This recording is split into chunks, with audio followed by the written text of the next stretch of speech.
Ever look at a corner of your apartment and think, I wish I could grow my own food right there?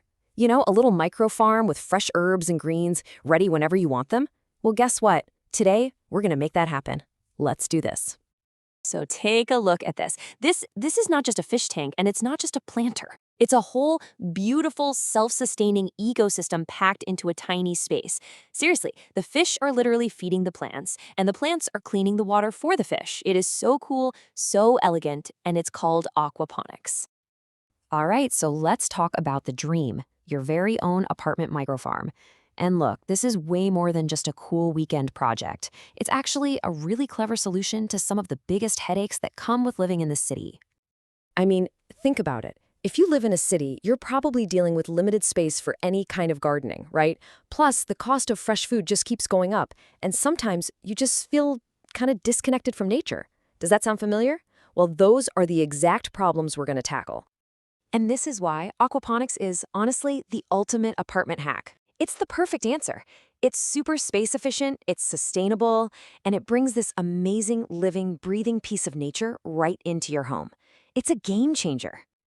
Okay, so how does all this magic actually work? Let's break down the science behind it. And trust me, it's so much simpler and more brilliant than you might think. So here's the official breakdown. Aquaponics is basically a hybrid system. It mashes together two things: aquaculture, which is just a fancy word for raising fish, and hydroponics, which is growing plants in water instead of soil. You put them together and you get this perfect symbiotic loop. And this is that magic circle in action. It's a three-step dance. Step 1, the fish do what fish do, and they produce waste. This waste is full of ammonia. Step 2, these amazing little bacteria, they're the real unsung heroes here, get to work and convert that waste into nitrates, which is basically superfood for plants.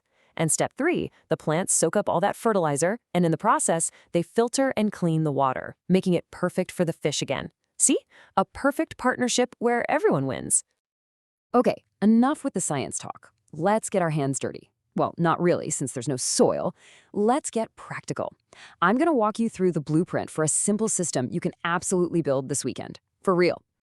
Here's your beginner shopping list, and what's so great is how simple this is. We're talking a 5-gallon water bottle, that's going to be the main body, a tiny submersible pump and some tubing, a little bit of PVC pipe for the legs, some of these clay pebbles, that's what the plants will grow in instead of dirt, an electronic timer, and, a couple of basic tools. That's pretty much it. That's the core of your entire microfarm. All right, step 1. This is where it all takes shape. You're just going to carefully cut the bottle into 2 sections. The bottom part, that's your fish tank.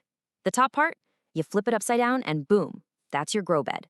Just like that, you've created the 2 main parts of your ecosystem. Step 2 is all about connecting the 2 halves. You'll assemble a simple drain. This part is super important because it's what lets the clean water from the plants get back down to the fish. It's what completes that magic circle we talked about. And for step 3, we add the heart of the whole operation.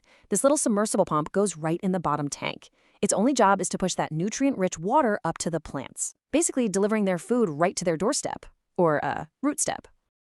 Okay, so what kind of life are we going to put in here? For fish, you want to start with something small and tough, like guppies, or even a single betta fish would be perfect. For plants, go for things that grow like crazy, like basil, mint, or different kinds of lettuce. Oh, and here's a pro tip. Stay away from goldfish for a system this small. I know they're popular, but they produce a ton of waste and can easily crash a little system like this. So you've built it. It's up and running. What's it actually like to live with this thing? Well, my friend, this is where the real fun starts. Your daily routine is going to be so simple, it's almost meditative. You just feed the fish. And every once in a while, you top up the water. That's it. Seriously, the system does all the heavy lifting for you. And get this, let's talk about efficiency. This is one of the most incredible parts. A setup like this uses up to 90% less water than regular gardening. 90%, I mean, think about that. Every single drop of water is being recycled in the system, not wasted. Your little apartment farm is a powerhouse of conservation. But it's not just about the fresh food, right? There's this huge wellness benefit too. Just having a living green ecosystem in your room, it's a natural mood booster. It becomes this calm, beautiful focal point that genuinely helps you feel less stressed. It just adds so much life to your space. All right, so your system is thriving, you're snipping off fresh herbs. What's next? Let's talk about the future. We'll get into how to handle any little bumps in the road and, when you're ready, how to level up your whole setup. Of course, you might be thinking, but what if things go wrong? It's a totally fair question. What if you get algae? What if the fish look unhappy?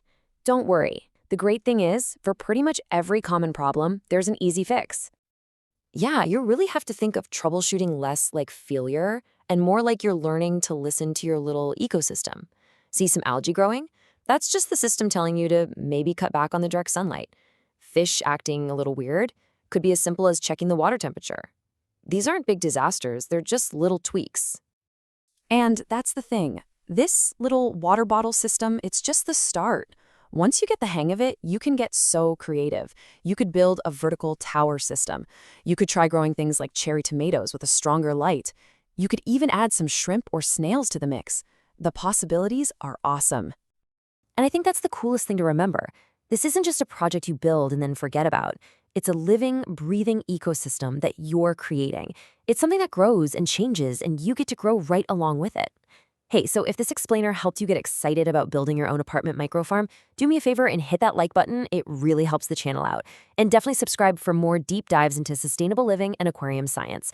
And, share this with a friend who's a total plant person.